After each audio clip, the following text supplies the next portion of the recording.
আসসালামু আলাইকুম। কেমন আছো বন্ধুরা? আমি আজকে আরেকটা ভিডিও নিয়ে তোমাদের মাঝে চলে এসেছি। আজকে আমি যাব তুরাগ নদীতে। তুরাগ নদী ভ্রমণ এর A to Z থাকবে আমার এই ভিডিওতে। তো আমি বাসা থেকে বের হয়েছি। তো আমরা এখন চলে যাচ্ছি তুরাগ নদীর দিকে। আমরা চলে এসেছি তুরাগ নদীতে। দেখতেই পাচ্ছ সামনে একটা বিশাল নদী। এটি হচ্ছে ঢাকার মধ্যে অবস্থিত এবং এই নদীটি বুড়িগঙ্গার সাথে মিলিত হয়েছে। তো বিকালের গোধূলি বেলায় আমরা চলে এসেছি। কিছুক্ষণের মধ্যেই সন্ধ্যা নেমে আসবে। চারপাশটা তোমাদের সাথে একটু আমি শেয়ার করছি। দেখো বন্ধুরা, এখানে অনেক মানুষ সবাই চলে এসেছে নদীর কাছে। খুব সুন্দর শীতল হাওয়া, যেহেতু নভেম্বর মাস, আজকে 10 তারিখ নভেম্বরের, তো প্রায় শীত চলে আসছে। শীতের সুন্দর হিমেল হাওয়ার মাঝে বিকেলের এরকম একটা পরিবেশ আসলেই মন কেড়ে নেয়। আমরা এখন ব্রিজে উঠেছি। বর্তমানে তুরাগ নদীর পাড়ে খুব সুন্দর ব্রিজ বানিয়েছে। তো ব্রিজে হাঁটতে খুব ভালো লাগে, আর ব্রিজটা থেকে নদী দেখতেও খুব ভালো লাগে আর কি। তো আমরা ব্রিজের ওপর থেকে তোমাদেরকে দেখাচ্ছি। খুবই সুন্দর একটা পরিবেশ ছিল এখানে। বটতলা কফি হাউস নামে কয়েকটা দোকান দেখা যাচ্ছে। পিছনের অংশ দেখা যাচ্ছে। এখানে লোক সংখ্যা খুবই কম।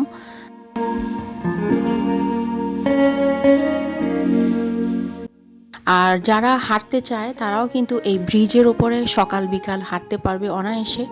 খুবই সুন্দর হাঁটার মতো জায়গা রয়েছে।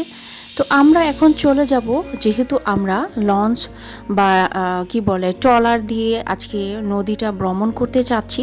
দেখি সামনে কোনো ট্রলার আছে কিনা, যদি থাকে তাহলে আজকে আমরা তাড়াতাড়ি ভ্রমণের জন্য বের হয়ে যাব।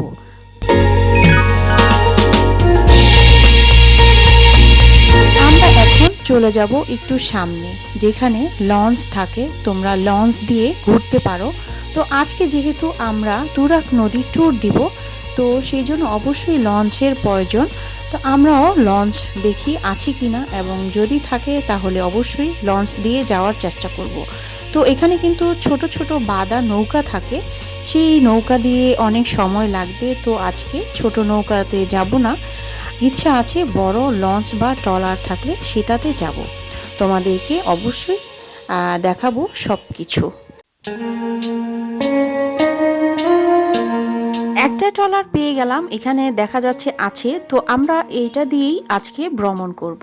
চলো বন্ধুরা, বিসমিল্লাহির রহমানির রাহিম বলে আমরা উঠে পড়লাম। আমরা নিচে না বসে উপরে বসলাম। উপর থেকে নদীর ভিউটা দেখতে অনেক সুন্দর লাগবে। তো আমাদের এইখান থেকে আমরা যে যতটুকু ঘুরবো, মোট আমরা 1 ঘন্টার জন্য ট্রলারটা নিয়েছি। এখানে আমাদের সাথে আর অনেকেই আছে, সবার শেয়ার করে যাচ্ছি। এত বড় ট্রলার একা তো ভালো লাগবে না, সেজন্য অনেকেই আছে। তো এখানে আপনারা যারা এই ট্রলারে চড়তে চান, আপনাদের খরচ হবে জনপ্রতি মাত্র 50 টাকা করে। 50 টাকা করে আপনারা কিন্তু 1 ঘন্টার জন্য নদীটা ভ্রমণ করতে পারবেন। তো আমরাও আজকে এই 1 ঘন্টার জন্য উঠে পড়লাম এই লঞ্চে। তো এখন লঞ্চটা ছেড়ে দিবে। চলো বন্ধুরা, দেখে আসি তুরাগ নদীর সেই মনোরম দৃশ্য লঞ্চের ওপর থেকে।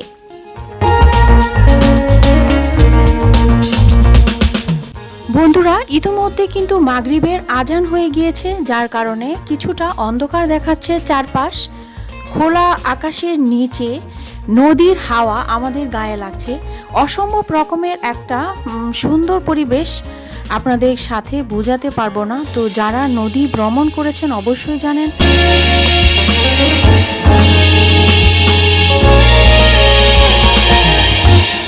আরেকটা কথা বন্ধুরা, আমাদের মতো এই ভুলটা করবেন না। অবশ্যই দিনে আসার চেষ্টা করবেন, না হলে কিন্তু নদীর আসল সৌন্দর্যটা দেখাই যায় না। যেহেতু রাত হয়ে গিয়েছিল, যার কারণে আমরা বেশিক্ষণ থাকতে পারিনি। তারপরও আমরা 1 ঘন্টার মতো ছিলাম। 1 ঘন্টায় অনেক কিছু দেখতে পেরেছি। সন্ধ্যার পরে আকাশের নিচে নদীর অবস্থা। তো নদীর পানি খুবই শান্ত ছিল, আর তুরাগ নদী খুবই শান্ত নদী। সব মিলিয়ে খুবই সুন্দর একটা ভ্রমণ ছিল আমাদের। তো এখানে আসতে বেশি খরচ লাগে না ঢাকার ভিতরে যারা থাকে মিরপুরের আশেপাশেই। আর হচ্ছে লঞ্চ, যদি আপনারা নিজেরা ছোট ছোট লঞ্চগুলো নিতে চান তাহলে ঘন্টায় 300 বা 400 টাকা করে নিবে। আর এইটা যদি নিতে চান তাহলে জনপ্রতি 50 টাকার মতো করে পড়বে। তো আমি মনে করি এটা যেহেতু বড় আর ভালো, এটা বয়ও কম, তো আমার মনে হয় এই বড় লঞ্চগুলো নেওয়াটাই বেটার।